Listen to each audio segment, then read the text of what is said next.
আর 2 দিন পরে শেষ হচ্ছে সংসদ নির্বাচনের প্রার্থীদের নির্বাচনী প্রচারণার সময়। শেষ মুহূর্তের প্রচারণায় ব্যস্ত প্রার্থীরা। নির্বাচনী প্রচারণার খবর জানাতে এই মুহূর্তে চট্টগ্রাম থেকে যুক্ত হচ্ছেন ফয়সাল করিম, বরিশাল থেকে ফিরদাউস সোহাগ, গাইবান্ধা থেকে যুক্ত হচ্ছেন মাজিদুর রহমান এবং সিরাজগঞ্জ থেকে যুক্ত হচ্ছেন রিফাত রহমান। শুরুতেই যাচ্ছি চট্টগ্রামে ফয়সালের কাছে। ফয়সাল, নির্বাচনী প্রচার কেমন দেখছেন জানাবেন। আমরা দেখছি একেবারে শেষ মুহূর্তের যে প্রচারণা চলছে, সেই প্রচারণাকে ঘিরে একেবারে পাড়া মহল্লায় ভোটের আমেজ একদম অলিগলি চষে বেড়াচ্ছেন যারা প্রার্থী আছেন।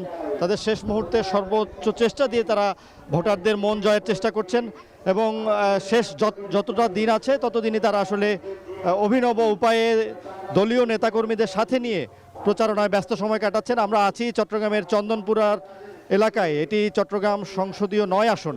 এখানে আজকে প্রচারণা চালাচ্ছেন বিএনপির মনোনীত প্রার্থী আবু সুফিয়ান এবং আমরা দেখছি তিনি আসলে বেশ কয়েকদিন ধরেই এই প্রচারণায় ব্যস্ত সময় কাটাচ্ছেন এবং এখানকার যে সমস্যাগুলো আছে সেগুলো যেমন তুলে ধরছেন, তেমনি বিএনপি তাদের দলীয় যেই প্রচারণা বা দলীয় যে দফাগুলো আছে সেগুলো কিন্তু ভোটারদের দুয়ারে দুয়ারে তুলে ধরছেন এবং তারা চাইছেন যে আসলে অভিনব উপায়ে প্রতিশ্রুতির মাধ্যমে ভোটারদের মন জয় করার জন্য। এবং এখানে আমরা দেখছি যে পুরো যে প্রচারণা সেটি সম্মুখ সারিতে কিন্তু যারা নারী ভোটার আছে, তেমনি এলাকার যারা স্থানীয় বিএনপি নেতাকর্মী আছে তারাও কিন্তু ব্যস্ত সময় পার করছেন। এবং চট্টগ্রামের এই এলাকায় মূলত জলাবদ্ধতা, মশা, আবর্জনা যে সমস্যাগুলো আছে সেগুলোকে যেমন তারা গুরুত্ব দিচ্ছে, তেমনি আমরা দেখছি যে আসলে এখানে যেই নাগরিক যে সমস্যাগুলো আছে, বিভিন্ন ধরনের নাগরিক সমস্যা, শিক্ষা, স্বাস্থ্যের যে বিষয়গুলো আছে সেগুলোকে গুরুত্ব দেওয়া হচ্ছে। এবং চট্টগ্রামে আসলে এই এলাকায় আমরা যেটি দেখেছি যে ভোটার সংখ্যা 4 লক্ষের বেশি এবং 9 প্রতিদ্বন্দ্বী এখানে প্রতিদ্বন্দ্বিতা করবেন।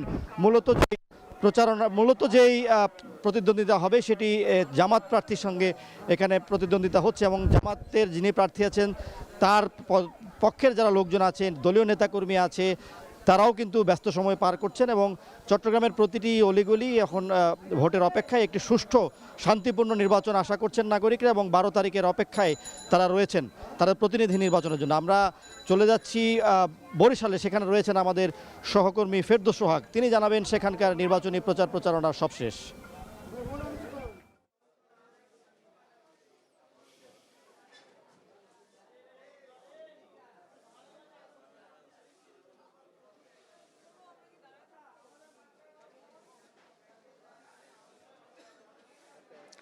ধন্যবাদ। সারা দেশের মতো বরিশালেও চলছে নির্বাচনী প্রচারণা। এখন কিন্তু শেষ মুহূর্তের প্রচারণা চলছে। আমরা একজন প্রার্থীর সাথে রয়েছি, তাকে আমরা দেখেছি যে সকাল 8:30 থেকে প্রচারণায় নেমেছেন।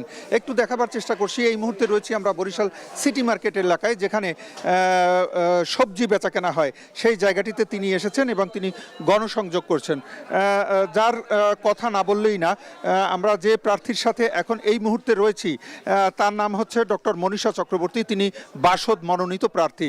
এই প্রার্থীর সাথে গণসংযোগ করতে গিয়ে একটি কথা মনে পড়ে গেছে, সেটি হচ্ছে যে তিনি কিন্তু সাধারণত গরিব মানুষের সাথে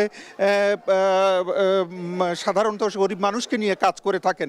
এই মুহূর্তে যেটা দেখছি, যাদের কাছে যাচ্ছেন তারাও কিন্তু নিতান্তই সাধারণ মানুষ, খেটে খাওয়া মানুষ এবং তাদের কাছেই তিনি যাচ্ছেন। শুধু যে সেটা না, তিনি যাচ্ছেন সকল শ্রেণীর ভোটারদের কাছে এবং তার যে লিফলেট দেওয়া হয়েছে সেই লিফলেটে যে কথাগুলো লেখা রয়েছে সেটি হচ্ছে যে তিনি বরিশালের জন্য যা যা করবেন সেগুলোর বিতাং দেওয়া হয়েছে, যেমন কর্মসংস্থান, স্বাস্থ্যসেবা, দ্রব্যমূল্য নিয়ন্ত্রণ, পর্যটন, রেল, সড়ক যোগাযোগ, শিক্ষা, নদী ভাঙন রোধ, নারী বান্ধব নগরী গড়ে তোলা, শ্রমিক বান্ধব শহর গড়ে তোলা, কৃষি ও মৎস্য খাতের উন্নয়ন, মাদক প্রতিরোধ, ক্রীড়া ও সাংস্কৃতিক আয়োজন, সাম্প্রদায়িক সম্প্রীতি বজায় রাখা সহ নানান বিষয় নিয়ে তিনি কিন্তু কথা বলে থাকেন এবং তারই অংশ হিসাবে তিনি লিফলেট ছাপিয়েছেন এবং সেই লিফলেটে কিন্তু এই কথাগুলোই উল্লেখ করা আছে।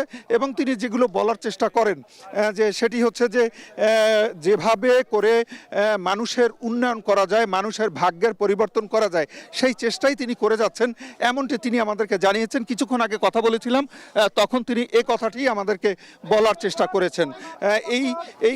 এইভাবেই কিন্তু তিনি কার্যক্রম চালিয়ে যাচ্ছেন এবং তিনি যদি নির্বাচিত হতে পারেন এই কাজটি করবেন বলে আমাদেরকে জানিয়েছেন।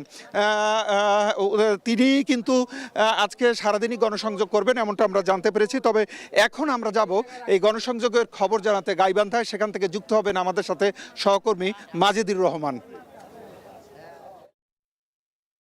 ধন্যবাদ সোহাগ। আপনি যেমনটি বরিশাল থেকে বলছিলেন নির্বাচনী প্রচারণার কথা, বর্তমানে আমি আছি হলো গাইবান্ধা, সাগরটা, সুন্দরবন যে আসনটি রয়েছে বগুড়ার 5 আসন, সে আসনটিতে কিন্তু আমরা এখানে রয়েছি। সে আসনে কিন্তু এখানে সকাল থেকে কিন্তু প্রচারণা চলছে এবং এখানে যে জামাত, বিএনপি সহ যে এখানে স্বতন্ত্র প্রার্থী রয়েছে তারা কিন্তু সকাল থেকে মাঠে নেমেছে। এখানে স্বতন্ত্র প্রার্থী এই আসনতে নাহিদুজ্জামান নাহিদ, তিনি কিন্তু সকাল থেকে প্রচারণা করছেন এবং লিফলেট বিতরণ করছেন। তিনি এখানে এই এলাকায় একজন পরীক্ষিত নেতা হিসাবে তিনি বেশ কয়েক বছর থেকে এখানে কাজ করছেন এবং প্রত্যেকটা নাগরিকের যে সুখ দুঃখ রয়েছে সেই সুখ দুঃখগুলো তারা শোনার চেষ্টা করছেন এবং তাদেরকে বোঝার চেষ্টা করছেন এবং তারাও কিন্তু একযুগে তিনি যে স্বতন্ত্র প্রার্থী হাসমার্কে নিয়ে দাঁড়িয়েছেন তারও জনসমর্থন প্রচুর পরিমাণে লক্ষ্য করেন।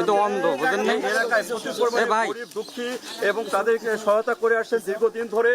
সেই দিক থেকে কিন্তু একটা পরীক্ষিত মানুষ হিসাবে নাহিদুজ্জামান নাহিদ স্বতন্ত্র প্রার্থী তিনি কিন্তু এখানে পরিচিত হয়ে উঠেছেন এবং তিনি বলছেন যে সর্বোচ্চ ভোটে এখানে তিনি নির্বাচিত হবেন। যেহেতু এটা অবহেলিত একটি এলাকা, এই যে এই আসনটিতে গাইবান্ধা 5 আসন, সেই আসনের যে সমস্যাগুলো রয়েছে তিনি সেই সমস্যাগুলো সমাধানে আশ্বাস দিচ্ছেন এবং বলছেন যে এই এলাকা বহুদিন ধরে অন্যত একটি এলাকা, সেই এলাকা যদি মানুষের দুঃখ দুর্দশা দূর করা যায়, তাদের সুবিধা এনে দেওয়া যায়, তাহলে এই এলাকা উন্নয়ন হবে। বাংলাদেশের সাথে সুসংগত যে উন্নয়নের কথা তিনি বলছেন এবং মানুষকে তিনি যে প্রতিশ্রুতি দিচ্ছেন সেই প্রতিশ্রুতিকে তিনি এর আগে রক্ষা করেছেন। তবে এখানকার প্রার্থী তিনি বলছেন যে এর আগে তিনি কিছু সমস্যায় পড়েছিলেন, যেহেতু স্বতন্ত্র প্রার্থী সে প্রার্থী যে সমস্যাগুলো এবং সমাধান করার যে চেষ্টা সেটা কিন্তু চলছে এবং তিনি যে সমস্যায় পড়েছিলেন সেটি যেন আইন শৃঙ্খলা বাহিনী ঠিকমতো দেখে এবং সুষ্ঠু ও সুন্দর নির্বাচন যেন হয়, সেদিক থেকে তিনি সরকারের প্রত্যাশা কামনা করেছেন।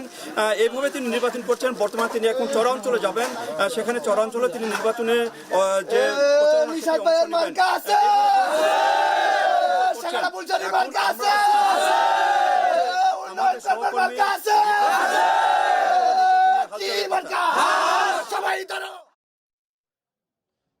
এগারো দলীয় জোট আয়োজিত সিরাজগঞ্জের সংসদীয় আসন 6 অর্থাৎ শাহজাদপুরে আজ 11 দলীয় জোটের আয়োজনে একটি জনসভার আয়োজন করা হয়েছে এবং এই জনসভায় এনসিপির যিনি মুখ্য সংগঠক রয়েছেন দক্ষিণাঞ্চলের হাসনাত আবদুল্লাহ এই জনসভায় যোগ দিয়েছেন। পাশাপাশি জামাতে ইসলামীর যিনি সহকারী সেক্রেটারি জেনারেল রয়েছেন রফিকুল ইসলাম খান কিন্তু এই জনসভায় প্রধান অতিথি হিসাবে তিনি এখানে উপস্থিত হয়েছেন। এই যে জনসভাকে কেন্দ্র করে কিন্তু সিরাজগঞ্জের এই শাহজাদপুর যে সরকারি কলেজ মাঠ, এই মাঠে কিন্তু সকাল থেকে যারা 11 দলীয় জোটের নেতাকর্মীরা রয়েছেন, বিশেষ করে এনসিপি এবং জামাত ইসলামীর শাহজাদপুরের যারা নেতাকর্মীরা রয়েছেন তারা কিন্তু সকাল থেকে মিছিল নিয়ে এই জনসভা স্থলে উপস্থিত হয়েছেন এবং বিভিন্ন ওয়ার্ডের পাশাপাশি ইউনিয়ন থেকেও কিন্তু নেতাকর্মীরা এই সমাবেশে এসেছেন এবং সমাবেশের সময় কিন্তু একদম কানায় কানায় কিন্তু পরিপূর্ণ হয়ে উঠেছে এই সিরাজগঞ্জ শাহজাদপুর সরকারি কলেজ মাঠ। পাশাপাশি আপনাকে জানিয়ে রাখি যে এখানে মহিলাদেরও বসার ব্যবস্থা করা হয়েছে। প্রচুর সংখ্যক মহিলা সদস্যরাও কিন্তু এখানে উপস্থিত হয়েছেন এবং যারা অতিথিরা রয়েছেন তারা কিন্তু এখানকার যিনি এনসিপি মনোনীত প্রার্থী রয়েছেন SM সাইফ মোস্তাফিজ তার পক্ষে প্রচারণায় অংশ নিয়েছেন এবং শাপলা কলি প্রতীকে যাতে ভোট প্রদান করে এখানকার মানুষ সে লক্ষ্যে কিন্তু আসলে এই জনসভার আয়োজন করা হয়েছে এবং যারা নেতাকর্মীরা রয়েছেন তারাও কিন্তু অনেকটাই উচ্ছ্বসিত, যেহেতু হাসনাত আবদুল্লাহ এখানে উপস্থিত হয়েছেন। পাশাপাশি জামাতের সহকারী সেক্রেটারি রফিকুল ইসলাম খানও এখানে উপস্থিত হয়েছেন এবং তারা কিন্তু গণভোটের প্রচারণাও কিন্তু তারা চালাচ্ছেন, বিশেষ করে যাতে হ্যাঁ ভোটের পক্ষে যাতে জনগণের রায় থাকে সেই প্রচারণাও কিন্তু এই জনসভা থেকে আসছে এবং কিছুক্ষণ পরে কিন্তু হাসনাত আবদুল্লাহ বিশেষ অতিথি হিসেবে বক্তব্য রাখবেন এবং এরপরে প্রধান অতিথি জামাতের সহকারী সেক্রেটারি জেনারেল রফিকুল ইসলাম খান এখানে বক্তব্য রাখবেন। তো শাহজাদপুরের এই 11 দলীয় জোটের জনসভা থেকে এই ছিল আমার কাছে সবশেষ। শেষ মুহূর্তে নির্বাচনী প্রচারণায় ব্যস্ত প্রার্থীরা, সেই খবর সিরাজগঞ্জ থেকে জানাচ্ছিলেন সহকর্মী রিফাত রহমান। এর আগে আমাদের সঙ্গে চট্টগ্রাম থেকে যুক্ত ছিলেন সহকর্মী ফয়সাল করিম।